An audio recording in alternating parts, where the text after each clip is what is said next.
संवाद के प्रायोजक है स्प्रिंग कैफे एंड रेस्टोरेंट, मशाल चौक, नानी दमन। सह प्रायोजक है Preeti kennel dog training point, hotel once special Kathiyawadi, national highway number 48, Shiv investment and financial services तथा touch screen digital shop Valsad. धन्यवाद। नमस्कार, उज्जवल भारत न्यूज में आपका स्वागत है। जलाराम मनोविकास केंद्र वलसाड़ एक ऐसी संस्था जहां पर दिव्यांग बच्चों के लिए पढ़ाई लिखाई के साथ साथ उन्हें आत्मनिर्भर बनाने का भी सकारात्मक प्रयास किया जा रहा है। कल हेल्पिंग हैंड्स की समाज सेविका फाल्गुनी मिस्त्री और साथ में उज्जवल भारत न्यूज टीम की ओर से वहां पर जाकर हमने उस जगह का दौरा किया और वहां के आचार्य श्री आशाबेन सोलंकी से हमारी मुलाकात हुई और वहाँ के बच्चों से भी हम लोग ने मुलाकात की। इस संस्था में ऑटिज्म, डाउन सिंड्रोम जैसे दिमागी तौर पे जो बच्चे दिव्यांग होते हैं उनका यहाँ पे शिक्षा के साथ साथ उन्हें आत्मनिर्भर बनाने का भी सकारात्मक प्रयास किया जा रहा है। इस संस्था में हर उम्र के दिव्यांग बच्चे शामिल हैं, पढ़ाई भी करते हैं और उनके साथ अलग अलग एक्टिविटीज भी यहाँ पे कराए जाते हैं, जैसे कि नृत्य, संगीत, योगा। दिव्यांग बच्चों को ईश्वर ने जो शक्ति दी है, अगर उन शक्ति को नजरअंदाज कर दिया जाए तो इन बच्चों के अंदर भी वही प्रतिभा छुपी है जो आम बच्चों में छुपी होती है। शारीरिक मानसिक शक्ति हम सब में कुछ न कुछ कमियां होती है, उसी तरह से दिव्यांग बच्चों में भी कहीं न कहीं कुछ कमियां है। शक्ति बस फर्क सिर्फ इतना है कि दिव्यांग बच्चों के अंदर जो शक्ति है वो कुछ ज्यादा मात्रा में होती है।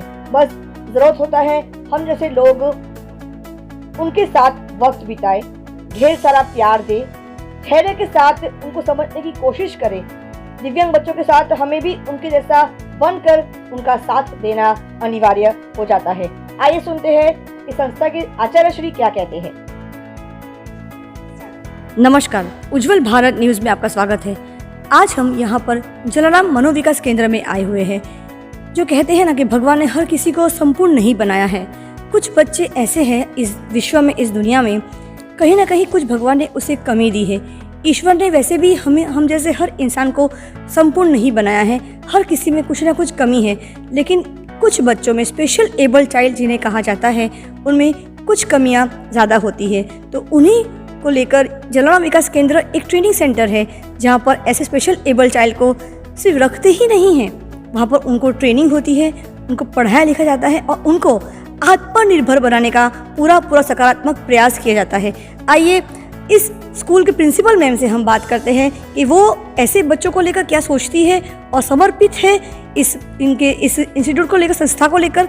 और हमारे साथ उनके सबसे वरिष्ठ जो एम्प्लॉय है वो भी हमारे साथ उपस्थित हैं। साथ में हमारे साथ फाल्गुनी मिस्त्री भी उपस्थित हैं जो आज इन बच्चों को स्कूल बैग्स देने के लिए आई है। जानते हैं, पहले शुरुआत करेंगे प्रिंसिपल मैम से। नमस्ते, बहुत बहुत स्वागत है आपका मैम। नमस्ते, मेरा नाम आशा सोलंकी। मैं प्रोफेशन से एक रिहैब साइकोलॉजिस्ट और एक स्पेशल एजुकेटर हूँ और 25 सालों से ये बच्चों के साथ काम कर रही हूँ जी। हम लोग इनको स्पेशल बच्चों की जगह ऐसे बोलते हैं कि ये एक देव बच्चे हैं जी, भगवान का दूसरा अवतार है जिनमें इतना सारा इनोसेंस, इतनी दया, इतना प्रेम है जो हमको नॉर्मल बच्चों में देखना नहीं मिलता। तो हम तो इनको देव बाल ही बोलते हैं, भले वो 25 साल का हो, 30 साल का हो, बट वो हमारे लिए एक बच्चा है और एक देव बच्चा है। कितने प्रकार के यहाँ पे डिसऑर्डर्स वाले बच्चे यहाँ पे पढ़ते हैं? हमारे यहाँ इंटेलेक्चुअल डिसेबिलिटी वाला है जिसको हम सादी भाषा में मंदबुद्धि बोलते हैं। ऑटिज्म वाले हैं जिनको स्वलीन तरीके हम पहचानते हैं। सेरिब्रल पाल्सी जिसको मगज का लकवा बोलते हैं। अटेंशन डेफिसिट हाइपर एक्टिविटी जिनको ध्यान केंद्रित करने की अक्षमता है और साथ में हाइपर एक्टिव भी बहुत है, एक जगह पर बैठ नहीं सकता। एंड मल्टीपल डिसेबिलिटीज़ जिसमें एक से ज़्यादा दिव्यांगता है, जैसे कि ऑटिज्म के साथ इंटेलेक्चुअल डिसेबिलिटी है या फिर सेरिब्रल पाल्सी के साथ मंदबुद्धि है। इस तरह से जो कॉम्बिनेशन ऑफ डिसेबिलिटीज़ है, इस तरह के डिसेबिलिटीज़ वाले बच्चे भी हमारे यहाँ तालीम लेते हैं। अच्छा जी, इतने सालों के अनुभव में आपने क्या अनुभव किया है? ऐसे बच्चों को समझने के लिए कितने धैर्य की ज़रूरत होती है? इन लोगों को समझने के लिए सही कहा आपने कि बहुत ज़्यादा धीरज की ज़रूरत होती है। हम देखते हैं कि जब कोई बच्चा अगर, जैसे अभी सर ने बताया था कि कोई बच्चा अगर अपने से पानी नहीं ले पा रहा है या पी पा रहा है, तो हम क्या करते हैं जनरली कि वो नहीं पी रहा है तो अरे अरे रहने दो, हम लोग उसको हेल्प कर कर पिला देते हैं। पर उसको जो तक देनी चाहिए, जो अपॉर्चुनिटी देनी चाहिए, वो अपॉर्चुनिटी हम नहीं देते। तो उसके लिए हमको खूब धीरज रखनी पड़ती है कि नहीं बेटा अपने से पकड़ो, उसको चाहिए उतना मिनिमम हेल्प करो आप। जो धीरज हम लोग नहीं रख पाते, जो नॉर्मल व्यक्ति है वो नहीं रख पाते, और हम लोग यहाँ पर वो चीज़ की ही ट्रेनिंग पर फोकस करते हैं। कई बार ऐसा होता है कि जब पेरेंट्स हमारे पास लेकर आते हैं तो उनका पहला क्वेश्चन ये होता है कि मेरा बच्चा चलना तो सीख जाएगा ना। हम लोगों के पास कोई ऐसी जादू की छड़ी नहीं है कि हम लोगों ने उसके ऊपर घुमा दिया और बच्चा चलते हो गया। उसके लिए हमको बहुत सारा धीरज रखना पड़ेगा, बहुत सारा प्रेम करना पड़ेगा और बहुत सारे प्रयास करने पड़ेंगे जिससे वो चलता हो। तो उसके लिए ऑफ कोर्स बहुत सारा धीरज की ज़रूरत पड़ती है। जलाराम मनोविकास केंद्र से आप कितने सालों से जुड़ी हुई हो? जलाराम मनोविकास केंद्र में मुझे 10 साल पूरे हो गए, 11वां साल है इस संस्था में। और इससे पहले मैं गवर्नमेंट प्रोजेक्ट में थी जिसमें इंक्लूसिव एजुकेशन का प्रोजेक्ट था। गांव-गांव में जाकर बच्चों को हम लोग नॉर्मल स्कूल में इंटीग्रेट करते थे। वहाँ पर का भी वर्क एक्सपीरियंस है और यहाँ का भी है। जो मल्टीपल डिसेबिलिटी वाले बच्चे हैं उन लोगों के साथ भी काफ़ी काम किया है। तो उन लोगों को समझकर जो ट्रेनिंग देने में मज़ा आती है वो मैम हेड्स ऑफ है। मैं आज अब मैं नॉर्मल बच्चों को शायद नहीं समझ पाती। मैम जिस प्रकार से आप 10 साल से यहाँ पे आप बच्चों को संभालती हो, आने वाले समय में क्या लगता है आपको कि इस प्रकार के बच्चे जो होते हैं क्या उनका ग्रोथ सही मायने में और सकारात्मक तरीके से होता है? ग्रोथ कितना आपने अनुभव किया है? जी मैम, इसके लिए मैं आपसे 2-3 चीज़ें बताऊंगी कि एक बच्चा था जो हमारे यहाँ आया। हम लोग जो फोकस करते हैं वो बच्चों की एबिलिटी को ध्यान में रखकर उसको एनकरेज करते हैं कि वो फील्ड में आगे जाए। जैसे मेरे पास एक बच्चा आया था जिसके पास रीडिंग राइटिंग स्किल्स थी। तो उसको हम लोगों ने थोड़ा ट्रेनिंग करके NIOS के थ्रू 10th एग्ज़ाम दिलवाई और आज वो एजुकेटेड है और वर्किंग में है। अच्छी। और दूसरा मैं आपको एग्जाम्पल दूंगी कि अभी रिसेंटली एक बच्चा जो हमारे यहाँ ट्रेनिंग लिया, उसके पास रीडिंग राइटिंग उसका एक बैरियर था, तो उसको हम लोगों ने वोकेशनल ट्रेनिंग पर ही ज़्यादा फोकस किया और समाज में, कम्युनिटी में थोड़ी अवेयरनेस ला के आज वो बच्चा वोकेशनली एम्प्लॉयड है। एक सब्जी वाले की दुकान पर उन लोगों ने 2 ऐसे बच्चों को, जो दिव्यांग बच्चे, मंदबुद्धि के बच्चे जिनको बोलते हैं, वो एम्प्लॉयड है और अच्छे से अपना काम कर रहे हैं। कि मतलब आत्मनिर्भर बनाने का पूरा प्रयास करते हो? हमारा मेन एम यही रहता है कि बच्चा ABCD नहीं सीखे, कि क ख घ नहीं सीखे, कि 1 2 3 4 नहीं सीखेगा तो चलेगा, बट बच्चा अपना काम अपने से करना चाहिए और वो खुद के ऊपर डिपेंडेंट होना चाहिए। यही हम लोगों का पूरा प्रयास रहता है। धन्यवाद, थैंक यू। आइए हम सर से बात करते हैं। सर से ये पूछने की कोशिश प्रयास करेंगे कि इतने सालों का अनुभव सर को, जो सर ने अनुभव किया है, इस अनुभव के चलते बहुत सारी ऐसी मुश्किल वक्त भी आया होगा और उन्होंने मुश्किलों का सामना भी ज़रूर किया होगा। तो उन्हीं के शब्दों में जानते हैं समाज के लिए वो क्या कहना चाहते हैं और ऐसे स्पेशल एबल्ड बच्चों के माता पिता को वो क्या उपदेश देना चाहते हैं, क्या सलाह देना चाहते हैं उनके मुताबिक। आइए जानते हैं सर से। सर आपका परिचय ज़रूर दे दीजिएगा। મારું નામ કુંતલ ડી દેસાઈ છે। હું સ્પેશિયલ એજ્યુકેટર છું અને હું સમાજમાં એટલો જ મેસેજ પહોંચાડવા માગું છું કે આ બાળકોને તમે સ્પેશિયલ બાળક ગણો અને એને મંદબુદ્ધિ છે એ તો એનામાં તકલીફ છે જ, પણ એ બીજા બાળકોની જેવા જ છે, એમને પણ એમના જેવા જ ગણીને એમને હું પ્રેમ આપશો તો એ બાળક પણ એક સમાજનું અંગ બનીને રહેશે અને બીજા સાથે હળીમળીને રહેશે। તો આ બાળકને પણ એક પોતાના નોર્મલ બાળક જેવા જ ગણીને જો રહેશો તો એ લોકોનામાં ઘણો બધો ફેરફાર આવશે। સર એવા 4 કયા એબિલિટીઝ છે કે 4 એવા કયા વસ્તુઓ છે કે 4 ફિલિંગ્સ એવા કયા છે જેનાથી સ્પેશિયલ એબલ્ડ ચાઇલ્ડને હજુ વધારે એ લોકોના જે સ્કિલ્સ છે એ આપણે બહાર કાઢી શકીએ અને એ લોકોને એક પ્રકારનું પ્લેટફોર્મ મળી શકે અને એ લોકો આત્મનિર્ભર કે સ્વનિર્ભર થઈ શકે?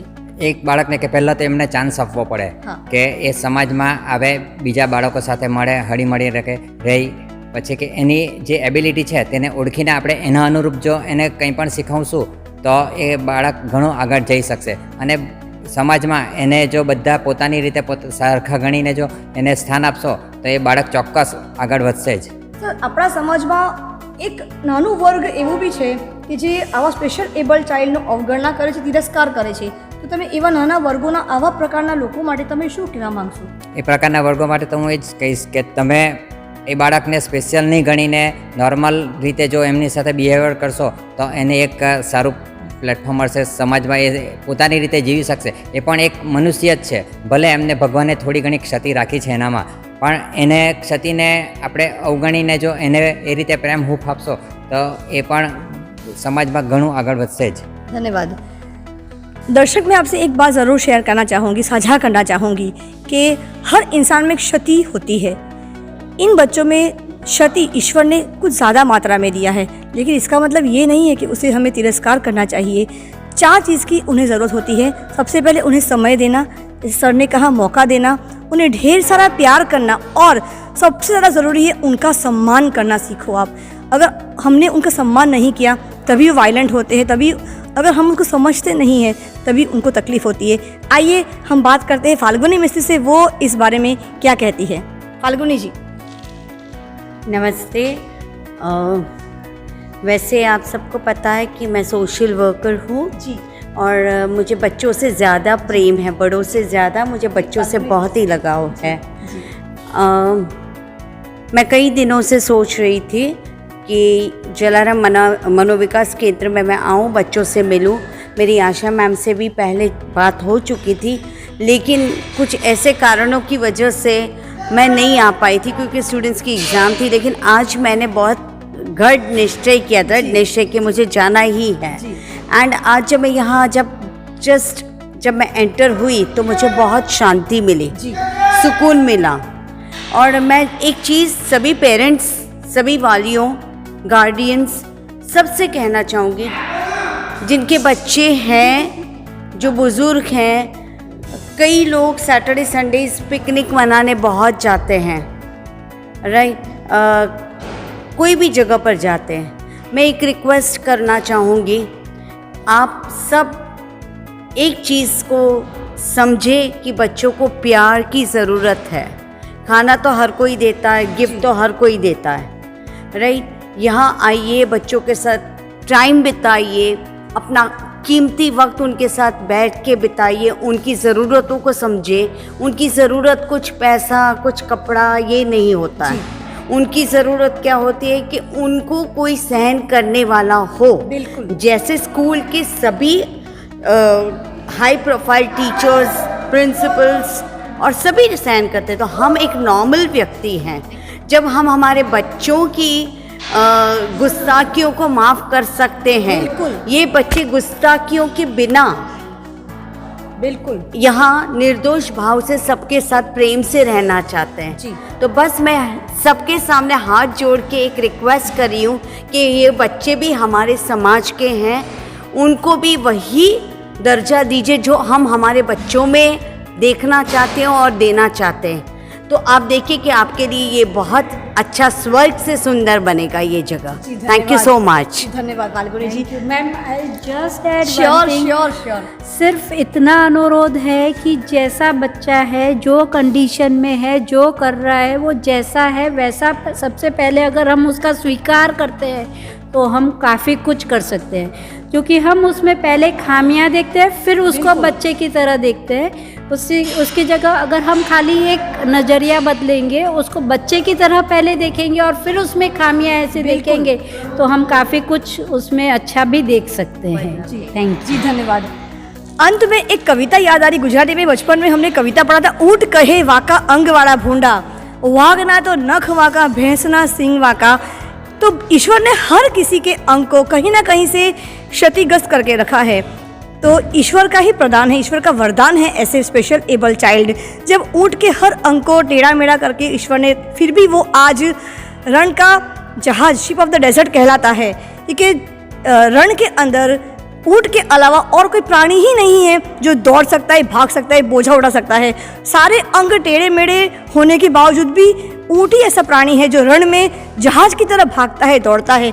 जब ईश्वर ने उसे इतनी सारी क्षति देने के बाद भी अगर वो रण का जहाज, शिव तो डेजर्ट कहलाता है, तो ऐसे बच्चे क्या नहीं कर सकते। तो मेरा यही मानना है कि हमारे देश में ऐसे बहुत सारे बच्चे हैं जिन्हें तिरस्कार ना करें, उन्हें अवगणना ना किया जाए, उनका साथ दीजिए, समय दीजिए।